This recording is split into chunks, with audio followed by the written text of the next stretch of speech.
சொல்லுங்க, நீங்க எந்த மாதிரி பொண்ணு உங்க லைஃப் பார்ட்னரா வரணும்னு எதிர்பார்க்கறீங்க? எனக்கு ஒரு நல்ல குடும்பத்துல இருந்து வர பொண்ணு போதும். அதெல்லாம் ஓகே தான்.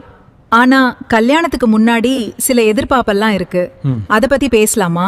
மேடம், வரதட்சணைங்கிற பேர்ல எனக்கு எதுவும் வேண்டாம். பொண்ணு அழகா நல்ல குடும்பமா இருந்தா போதும். தம்பி, நீங்க எந்த காலத்துல இருக்கீங்க? வரதட்சணை உங்களுக்கு இல்ல, பொண்ணு வீட்டுக்கு நீங்க குடுக்கணும். என்ன மேடம், இது அநியாயமா இருக்கு. காலங்காலமா மாப்பிள்ளை வீட்டார் தானே வரதட்சணை கேட்பாங்க. அதெல்லாம் எப்பவோ பறக்கும் தட்டுல ஏறி பரலோகம் போயாச்சு. இப்ப நிலைமை தலைகீழா மாறிடுச்சு. ஓ அப்படிங்களா? சரி சரி, என்ன சொல்லுங்க. அவங்க ரேஞ்சுக்கு தகுந்த மாதிரி கேட்பாங்க.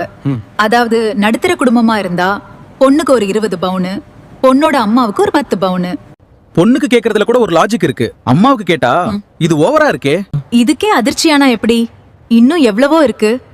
தம்பி, பொண்ணுக்கு உங்களை பிடிச்சா போதாது, பொண்ணோட அம்மாவுக்கு பிடிக்கணும். மெயினே அவங்க தான். அங்க சுவிட்ச் போட்டா தான் இங்க லைட் எரியும்.